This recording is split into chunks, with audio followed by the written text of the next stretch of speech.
Bueno, empezamos nomás. Este es un paciente muy interesante, es un médico. Hoy día tiene 77 años y que es un diabético antiguo, tratado, digamos, en un ojo. Curiosamente, se hizo láser en un ojo y después de esa láser le dio una catarata en el ojo, digamos, ojo derecho que había sido tratado. Y él, a pesar de ser médico, atribuyó la condición de catarata a que le habían hecho un láser muy intenso. Efectivamente, se ve un láser muy intenso solamente en un ojo. Y tuvo catarata en ese ojo, una catarata bastante densa que se operó hace bastante tiempo en alguna parte. Y a mí me tocó verlo ya cuando tenía una opacidad capsular tremendamente importante. Una gruesa capa, digamos, en la cápsula posterior que tenía muchas capas de células. Y la verdad es que costó mucho hacerle un láser. Y se logró entonces una buena capsulotomía y con ese ojo logró recuperar visión a un grado bastante razonable que llegó a una visión de 0,3-0,4. Mostremos ahí, por favor, las lesiones que presentaba en este ojo. Esto ya mucho después de la capsulotomía, por lo tanto se ve perfectamente la rutina tratada, digamos, en el ojo derecho. Sigamos adelante. Había sido profusamente tratado, pero el ojo izquierdo no tenía ningún tratamiento y tenía una catarata sumamente densa, importante. Y costaba ver el fondo del ojo en forma importante. Sigamos adelante. Sigue con la diapositiva. Esto es solamente para mostrar el tratamiento profuso que había tenido en el ojo derecho, digamos. Sigue. Y se hizo numerosas. Y acá está el ojo izquierdo. El ojo izquierdo que se veía con bastante dificultad, entonces toma la decisión de qué hacer primero. Hacer primero la catarata, hacer primero el tratamiento con láser. ¿Qué les parece a ustedes en un paciente como este? Una catarata bastante densa. Conversamos con el doctor Sal y decidimos una postura específica. ¿Qué les parece a ustedes en este paciente? ¿Qué habrían decidido ustedes en un caso como este? Bueno, ahí eso en la mácula de un bloqueo, una hemorragia. No. Esta es la catarata. No deja ver bien.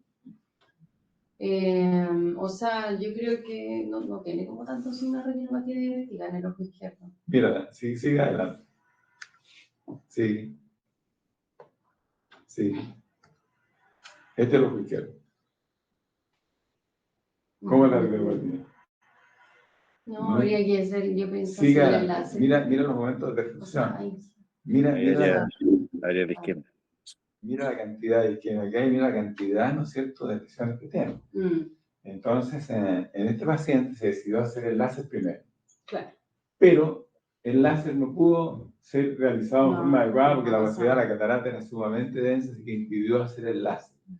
Entonces, en ese momento, decidimos hacer una inyección de Avastin y después programar la catarata. O sea, la inyección de Avastin se hizo hace 2 semanas atrás y la catarata la programamos para ayer. Pongamos, desgraciadamente no me llegó a ayudarte, pero estaba muy comprometido. Entonces, mostramos el video, que es una cosa interesante porque nos muestra muchas cosas. En un paciente de estas características, ¿qué lente habrían ustedes elegido? Un ojo está operado con el otro ojo está operado con un lente monofocal, digamos, antiguo, y este es un ojo, ¿no es cierto?, que tiene la catarata que ya vamos a ver ahora, bastante densa, y que tiene una gran cantidad de lesiones en el fondo de ojo. ¿Qué lente habrían elegido? Yo habría escogido un EDOF. ¿Ya? A mí no me gusta. Me gustan los lentes monofocales. En este caso, entonces, además tiene un astigmatismo, ahí se hizo entonces una incisión solamente para corregir el astigmatismo relativamente pequeño que tenía. Y acá entonces hacemos una incisión en escalón, que es la que hago habitualmente. Esto pero ayer, esta es una operación fresquita. Recién ayer y no está editada, así que vamos a ir cortando algunas cosas. Ahí penetramos en el ojo entonces y ustedes ven que las pupilas de estos pacientes son bastante chicas a veces, entonces cuesta mucho manejarse. La otra vez nos tocó operar 5 pacientes seguidos, una mujer que no dilataba casi nada y 4 personas que intentaban someter a tratamiento con tamsulosin. Por lo tanto, el iris tampoco dilataba muy bien y se movía mucho. Ahora, este paciente es interesante porque se pone entonces midriane acá y vamos a hacer la capsulorhexis, quizás se siente lo más pegada a la pupila que pueda. Entonces acá vamos a ver, le vamos a poner viscoelástico. Esto que lo estamos apurando un poco. Esto es viscoelástico, también no lo apures acá con la capsulorexia y después lo apuramos. Y logramos cierta hidratación con el viscoelástico. Y ahí entonces ustedes pueden ir realizando la capsulorexia. Yo les recomiendo que en la capsulorexia de estos pacientes se haga un aumento mayor. Uno se siente mucho más cómodo haciendo un aumento bastante grande con estos pacientes.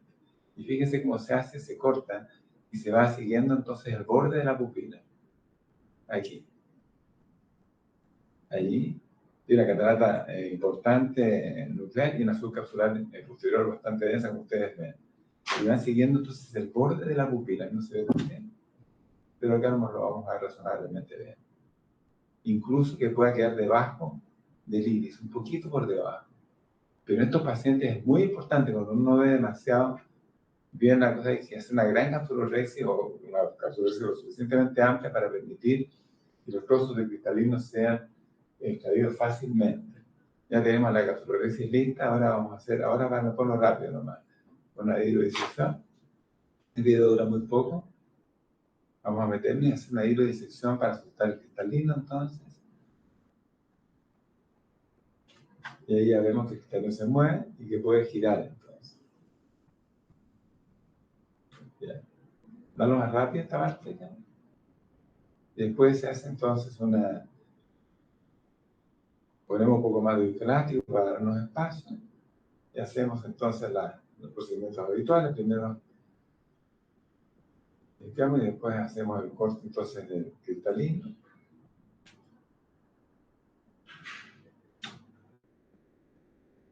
Para permitir entonces la extracción de cada uno de los trozos del mundo. Sigue adelante. Se fractura, se gira. Sigue más rápido, ¿no? Esto no tiene tanta trascendencia. Y después entonces se va fracturando. No está bien filmado un poco, pero y aquí vamos a ir entonces extrayendo cada uno de los trozos correspondientes. ¿Sí? Ustedes ven que la pupila se va fijando también. Es una cosa muy frecuente en estos casos, ¿eh? Entonces ustedes siempre hay que trabajar bajo visión directa, y no tocar el iris, porque si lo tocan, se fija mucho más todavía. Tener mucho cuidado en esa condición. Ustedes van dirigiendo entonces los trozos para ser absorbidos por el faco, ¿sigue? Sigue adelante, porque está medio emocionado.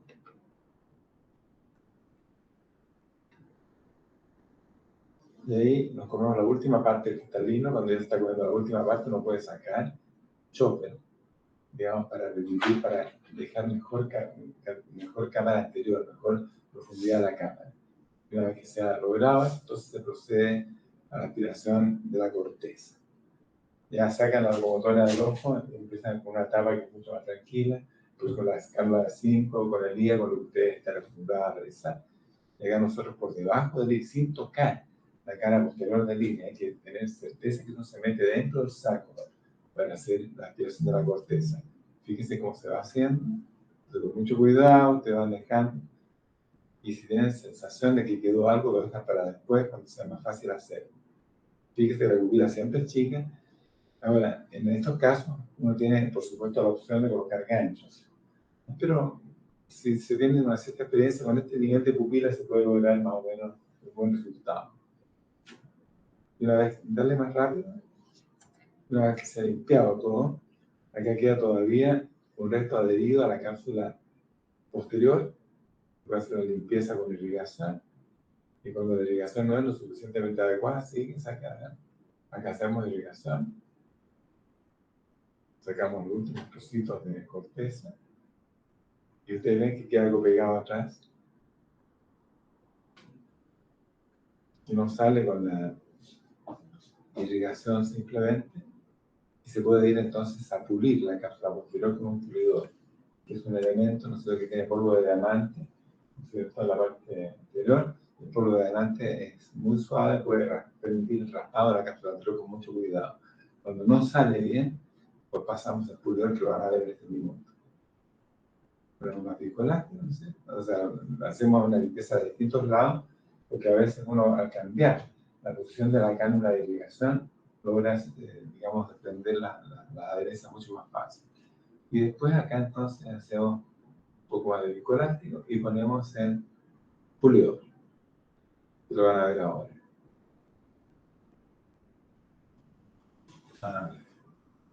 Este es el pulidor entonces que tiene como sea, pero este es viscoelástico. Para inflar la cápsula, es muy importante que el pulidor se haga o se use con la cápsula inflada, cosa de no tener ningún riesgo de engancharla. Fíjense ahora cómo se pone el pulidor. Este es el pulidor. Un aparato que a la gente le cuesta un poco usar, ¿no? O le da miedo, pero en buena forma puede lograr un muy buen resultado. Un pulido de la cápsula muscular y después ya la colocación del lente. Listo, termina esto nomás y sigue con la implantación. Ahí ustedes ven el resto de la cápsula. Acá viene el lente, me gusta poner el lente yo mismo, digamos, lo pongo en el insertor rápidamente, es un lente Clarion, porque me gusta que no tenga mucha memoria, que no se demore nada, rápidamente lo tiene en la mano, lo coloque y lo pone. No se demora absolutamente nada, la operación duró 13 minutos, y el paciente me lo encontré, como ya estaba a la media hora diciendo, ya veo. Entonces, el paciente muy agradecido, y ahora entonces se permite el tratamiento con láser. Entonces, acá digamos, serialidad de los procedimientos, primero se coloca Avastin, se permite un estrechamiento de los vasos, ¿no es cierto? Permite operar radiante tranquilo y ahora, digamos, todo el tiempo, la próxima semana se puede hacer tratamiento con láser. Está todo cubierto por el Avastin durante un mes y tal. Después de eso nosotros ponemos la 5 por detrás del lente, permitimos la vómica del viscoelástico que sale a través de eso. Miren cómo sale y sale toda la parte anterior. Y ahí sacamos la parte que quedaba un poquito, que quedaba arriba, que yo ya lo había recordado, digamos. Y ahí está, sí, termina con el video. Pone un poquito, bueno, ahí se ve simplemente la parte final, la hidratación de las heridas y no hay problema. Vamos al segundo caso que me parece interesante, porque es un caso que también presenta un problema de una paciente. Sigamos con la otra.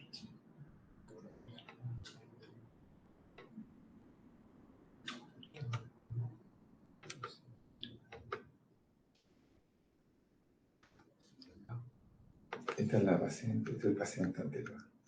Fíjense la cantidad de vasos que tenía.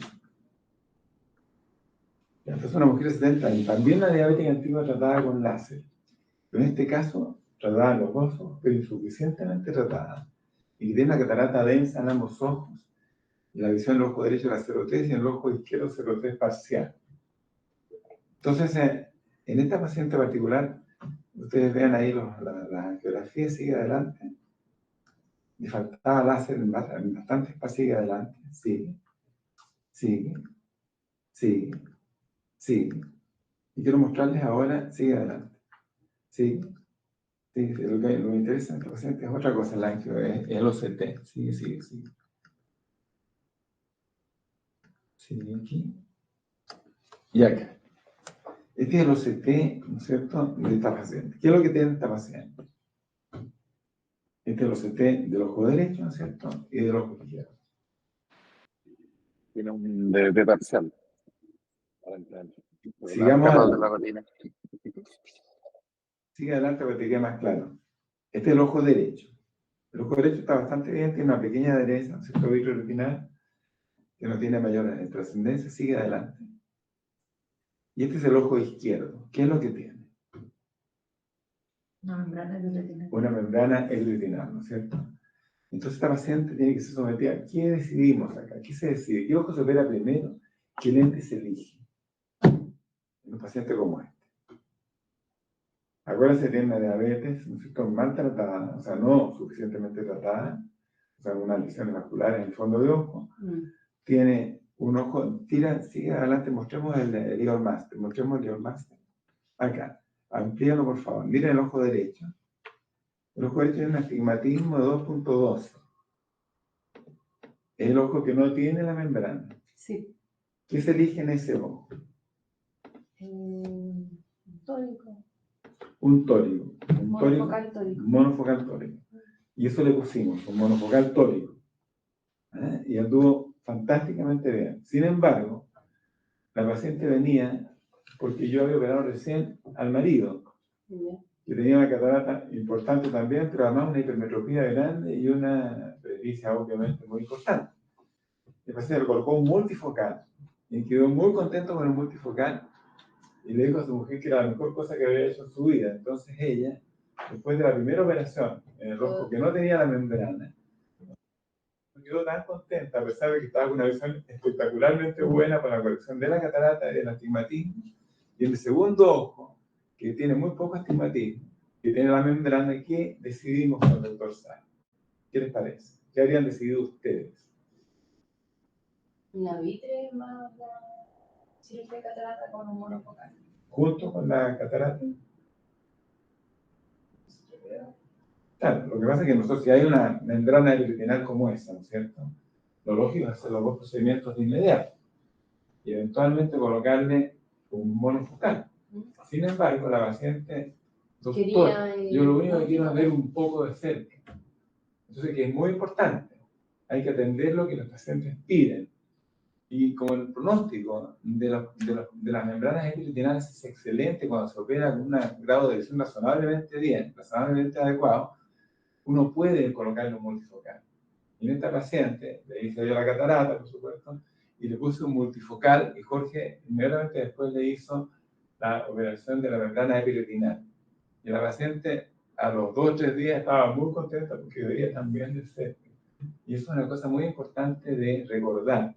O sea, pacientes hay que ver. Y esta es una combinación que la hemos hecho no una, sino muchísimas veces. Pacientes que quieren, digamos, que juegan golf o que tienen alguna actividad que no son tan exigentes en visión de cerca, pero sí lo son de lejos, también puede hacerse la combinación de un monofocal en uno y un multifocal en el otro. Acá no quise poner el multifocal en el primero porque tenía astigmatismo antes, y había varias cosas más, una catarata densa, y la paciente estaba efectivamente muy bien y muy contenta. Pero es una de las fórmulas que se puede elegir y decidir. Con respecto a la elección de los lentes, esa es una cosa que es muy importante conversar con los pacientes. Porque hay pacientes y pacientes, digamos. Acuérdense ustedes que no todos los multifocales funcionan. Que hay un porcentaje pequeño, podría ser un 7% de los pacientes que se ponen multifocales y que no andan muy bien de cerca. Y hay que explicarles muy detenidamente porque les toca esa situación que toca un número premiado bastante frustrante. Lo que pretende el paciente es ser independiente de los anteojos y puede no serlo. Y la otra cosa es que efectivamente los multifocales producen en un porcentaje importante en los pacientes una sensación de arcoíris alrededor de las luces de los autos en contra cuando manejan en la noche.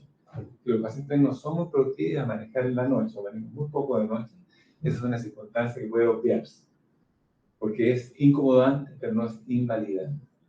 Una cosa importante. Y por lo que hemos visto nosotros, por lo menos en mi caso particular, el único lente que realmente les corrige bien la visión de cerca es un multifocal. Los lentes de visión intermedia a mí yo no uso mucho porque creo que no son una gran solución. Hay gente que les gustan, a mí no me gustan en particular. Yo creo que o ponemos un lente monofocal que da una muy buena visión o ponemos un lente multifocal en el caso nuestro. Bueno, esta es un paciente, sigue adelante. Acá tenemos las distintas ediciones que se hicieron y me pareció interesante conversar de otra paciente que quedó obviada por circunstancias, no sé qué pasó, que no se apareció en la pantalla, pero vamos a mostrar otros dos casos que me parecen interesantes. Esta es una mujer de 54 años, una mujer joven, que concurre para corregir un poco sus lentes de hipermetropía pequeña y presbicia. Y nos encontramos en el microscopio que tiene un signo de Gifford o un signo de Spaneric extraordinariamente positivo. ¿Cuál es este signo? El que no existe, digamos, una profundidad adecuada de cámara anterior, ¿cierto? Entonces, miremos esto donde se hace la gonoscopía y se ve que efectivamente es un ángulo sagrado. Pero es una práctica que yo les recomiendo, una práctica de hacer una tomografía, no sé, un CT de polo anterior. Aumenta los tamaños. Fíjese este CT de polo anterior. Aumentalo más y más. no tiene ángulo. No tiene ángulo. Parece que llega concurriendo solamente porque tiene no tiene ángulo, pero miren, no tiene, es un ángulo fácilmente ocurrible. Muestra la otra diapositiva. Y este es el otro lado. Fíjense, es un ángulo, cuando los ángulos son de menos de 22 grados, existe indicación muchas veces de hacer una dicotomía. Es importante. Pero estos son documentos que son inavaluables para el paciente, porque lo entienden muy bien. Sí, este es un ángulo de 8.58, también ocurrido, y este es el otro lado del paciente. Sigue. Adelante. Este es el ojo derecho. Antes del ojo izquierdo, mire el ojo derecho. Muéstralo, auméntalo, por favor. ¿Se fijan? 6.4 de ángulo. Muestra el otro lado. Y ahora, este es el otro lado, y ahora muestra la idiotomía. Inmediatamente después de la idiotomía, miren la ampliación del ángulo. Entonces se pide una idiotomía, un OCT de control, un OCT anterior de control, con especial atención a mostrar la idiotomía. Y fíjense lo que se produce, un ángulo que se abre ampliamente, sigue adelante, muestra la otra. Y se ve la idiotomía. Fíjense el ángulo como cambió radicalmente. Entonces son pacientes que además quedan muy contentos con su tranquilidad, porque la tranquilidad es hombre. Ahora esta paciente tiene 54 años. Se le puede proponer, pero ella no tenía una hipermetropía tan grande. Entonces, proponerle una extracción de cristalino transparente para solucionar el problema es un poco fuerte a los pacientes. Y con esto pueden esperar todo el tiempo que quieran. Dame la otra paciente. Quiero mostrar prácticamente lo mismo en otro paciente que tiene 68 años. Fíjense el ángulo. Buenoscopía, ¿no es cierto? Evidente. Y un ángulo absolutamente, fíjese lo que tiene, no tiene ángulo. Y además que en la parte un poco anterior tiene posibilidad de cerrarse antes de llegar al final, porque es un ángulo muy, muy estrecho. La paciente que vimos recién, la anterior tenía un iris delgado, bastó con un solo disparo. Basta con un solo disparo a veces para generar la iridotomía. Uno solo en la paciente anterior. Y esta paciente ya el iris un poco más grueso. Sigue adelante, por favor. Muestra el otro.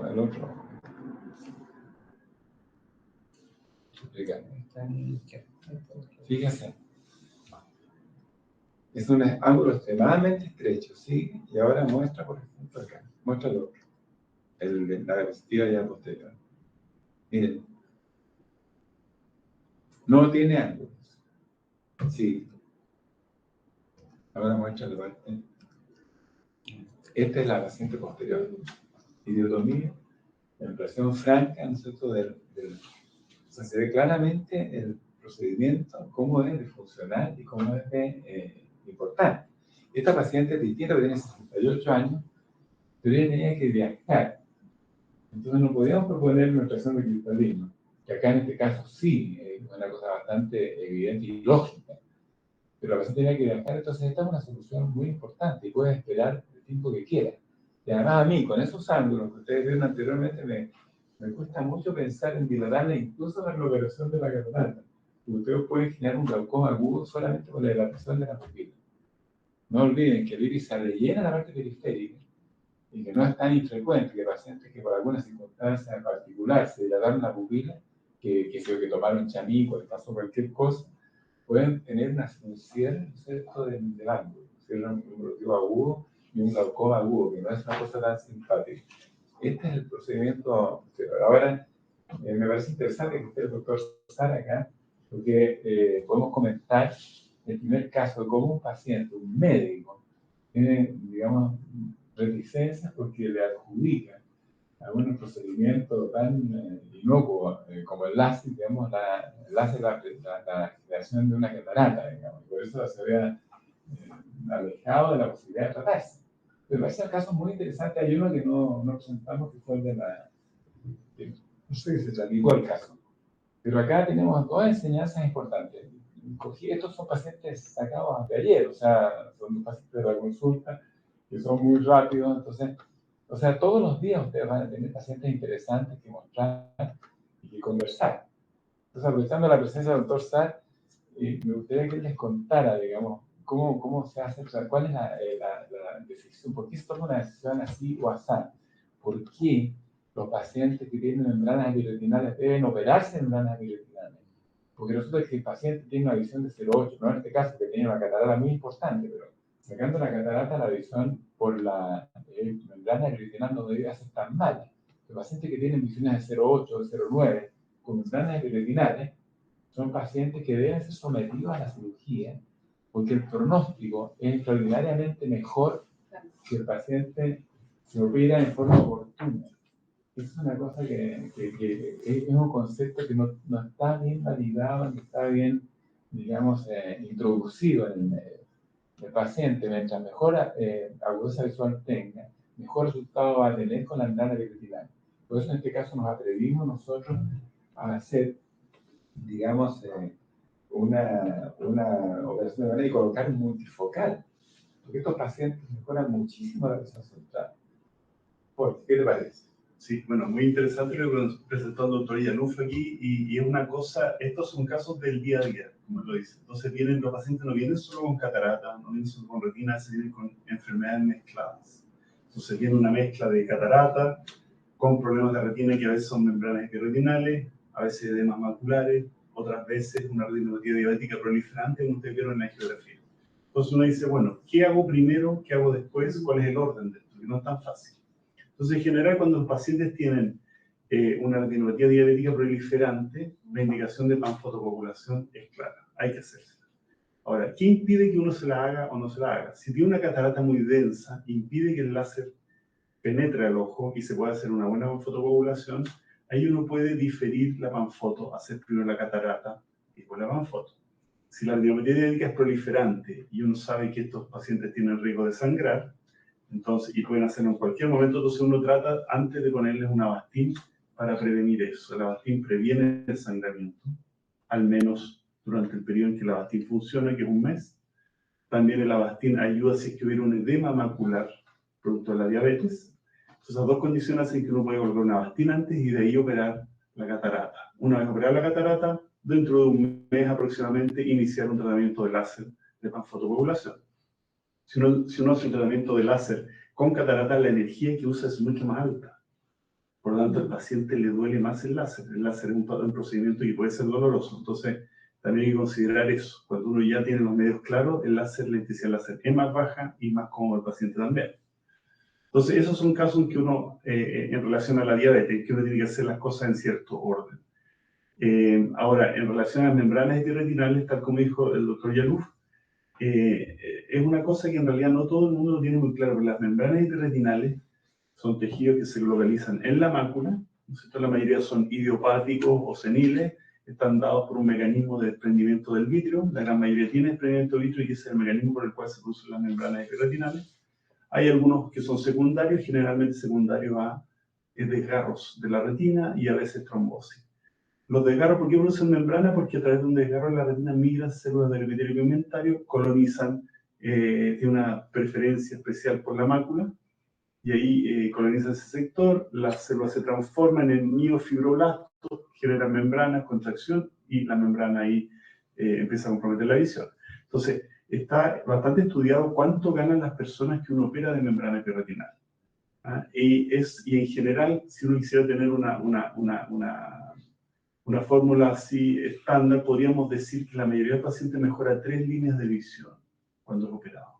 Entonces, y eso también se ha comprobado en varios trabajos, que cuando tú partes con visiones de 0,7, 0,8, tú vas a llegar a visiones cercanas a 1 y a veces 1. Cuando tú partes con visiones de 0,2, 0,3, tú llegas a visiones 0,5, 0,6 y hasta ahí quedas. Entonces, tiene bastante lógica las membranas operarlas en estadios más tempranos, cada vez más tempranos. Antes se operaban tardíamente, los resultados eran más malos, hoy en día se operan precozmente, los resultados son mucho mejores. Y cuando está asociada a una catarata, bueno, ahí uno dice, ¿qué operamos primero? ¿Operamos una, operamos la otra? Y ahí depende. ¿Ah? En general, se pueden hacer cirugías separadas, se podría hacer la catarata y la membrana. ¿Ah? El orden podría ser ambas. Si la catarata es muy densa, se opera la catarata primero, después la membrana, porque no vas a poder ver bien a la hora de sacar la membrana. Si la catarata es más leve, podría ir a la membrana primero y después la catarata. O hacer el procedimiento en conjunto. Lo que más nosotros hacemos hoy en día es hacerlo en conjunto porque para el paciente es más cómodo, tiene menos entrada a pabellón, menos control operatorio, menos gotas, le sale más barata la cirugía que si la hace separada. Entonces tiene una serie de ventajas y los pacientes cuando uno los opera de una patología y al mes siguiente o algún mes se lo opera la segunda, siempre preguntan, doctor, ¿y esto no se podría haber hecho al mismo tiempo? Que es muy normal, uno también lo haría si fuera el paciente. Entonces, porque a nadie le gusta someterse a dos cirugías. Entonces al final ganas por todos lados en general haciéndola combinada. Y cuando son visiones buenas, como la que mostró el doctor Yaluf recién, uno puede considerar el uso de lentes premium multifocales o de visión intermedia, que antes no se consideraba. ¿Por qué? Porque sabemos que el pronóstico visual de ese paciente va a ser bastante bueno. Para los pacientes seleccionados que le dan mucha importancia a poder leer sin lentes. Si no es así, le ponemos monofocal. Y eso es más o menos lo que creo yo que a grandes rasgos les puede ayudar a ver el orden de cómo uno opera y hace estas cosas y por qué decidir por un camino primero y por el otro. Nos ha parecido que estos casos son muy interesantes. A mí me pareció que eran rescatables y además son ilustrativos y les enseñan cosas a ustedes que son las cosas que tienen que aprender. Y no olvidarse que los diabéticos son pacientes que tienen mucho más edema macular sigmoide que los pacientes no diabéticos, por lo tanto también es una cosa que tenemos que tomar en cuenta. Hay un trabajo que revisé que tiene de 260 casos estudiados, de los cuales 220 eran cataratas, digamos, normales, no pacientes diabéticos, y la frecuencia de los diabéticos que eran los resultados eran 10 veces más. O sea, en el fondo es sumamente importante considerar todas estas cosas. Ahora, aprovechando que están todos acá, los que estaba, digamos, Osvaldo y estaba Andrés, a ver si, no sé si tiene alguna opinión que aportar, digamos. Quería preguntar, ¿el Avastin se coloca intraoperatorio o antes? Generalmente se coloca antes para que tenga un efecto. El Avastin funciona muy rápido. Donde ustedes pueden ver la velocidad del Avastin es cuando tiene un glaucoma neovascular.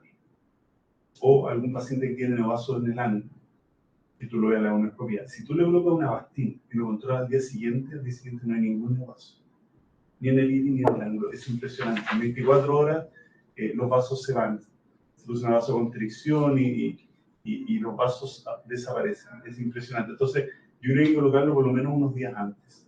La única consideración del tiempo preoperatorio del Avastin es una enfermedad muy rara que se llama CRUNCH, que en el fondo es diabéticos con retinopatía proliferativa intensa, múltiples membranas, DR accionales, o también inclusive en retinopatía del prematuro, en que tú colocas un Avastin y al cabo de unas 2 semanas se produce una contracción severa y un desprendimiento de retina pálido.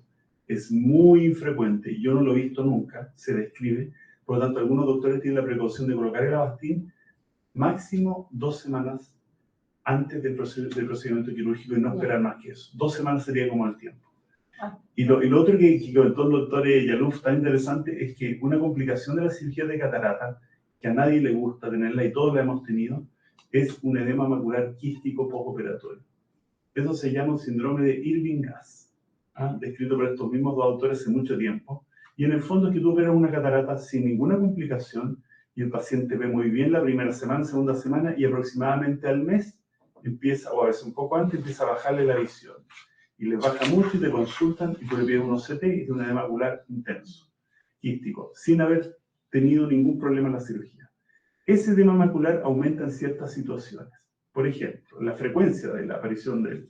Si tú tienes una ruptura capsular, el edema macular quístico tiene mucha más frecuencia de ocurrir. Si tú tienes una membrana epirretinal, el otro día presenté este tema, la frecuencia de un edema macular quístico es del 1 al 2% de los casos que uno opera.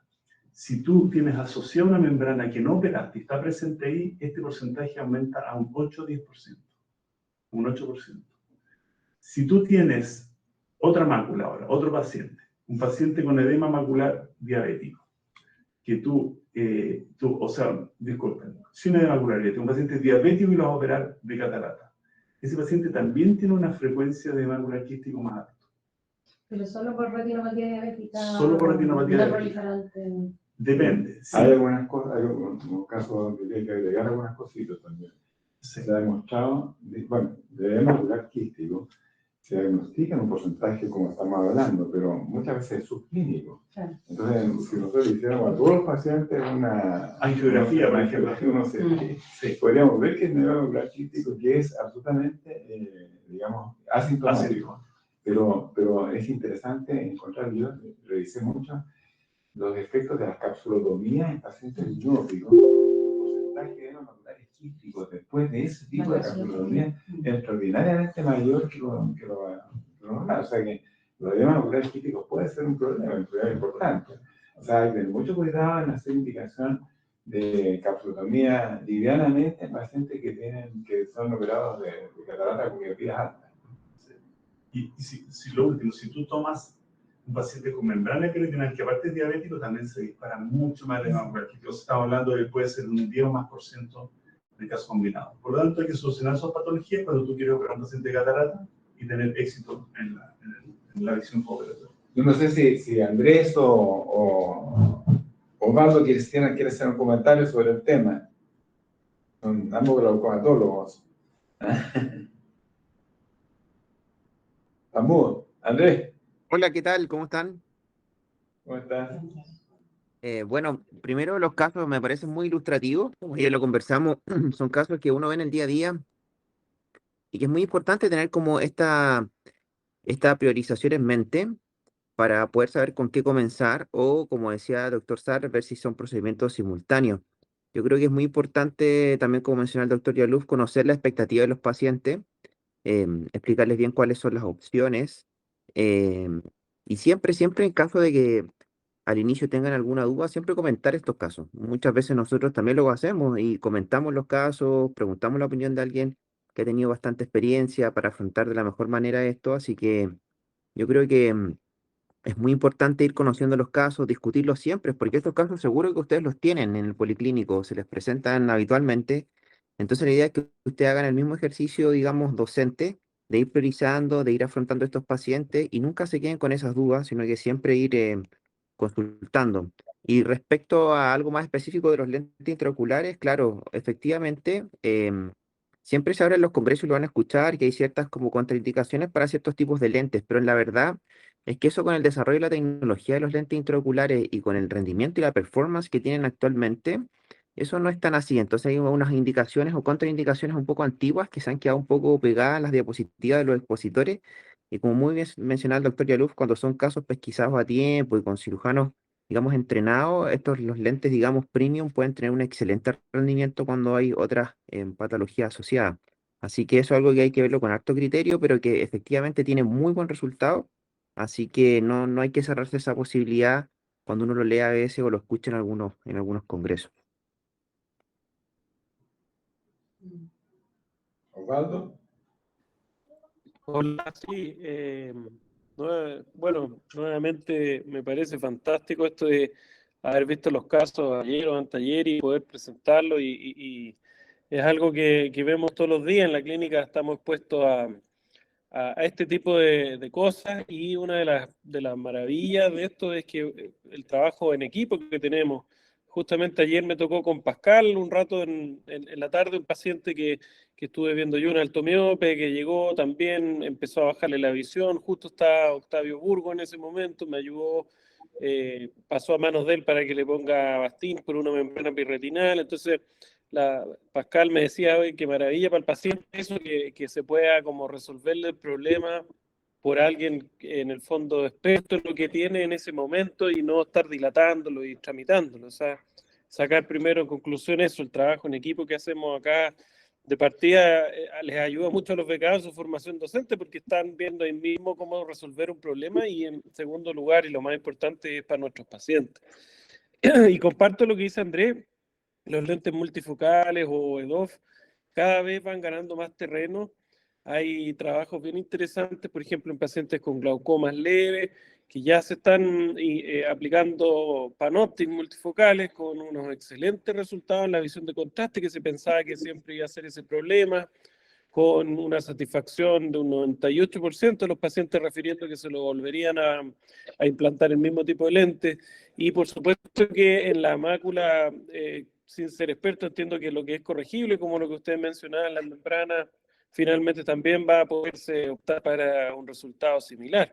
Pero la clave está en lo que usted dijo, doctor Yaluf, que es conversar con el paciente. Siempre hay que plantearle las opciones, decirle que a veces pueden los resultados no ser tan buenos como si el ojo fuera sano, pero que es importante que la decisión se tome en conjunto, porque si después el paciente se arrepiente, en el fondo, o no queda 100% conforme, él va a entender que él fue parte de esa decisión y no fue algo impuesto por el médico, y por lo tanto no nos va a culpar a nosotros de decir, oiga, usted me hizo esto, yo quedé mal. Entonces es muy importante que la medicina hoy en día sea así, todo tratamiento sea conversado con el paciente y no impuesto por nosotros. Así que eso, pues gracias doctor por su tiempo y por esta presentación.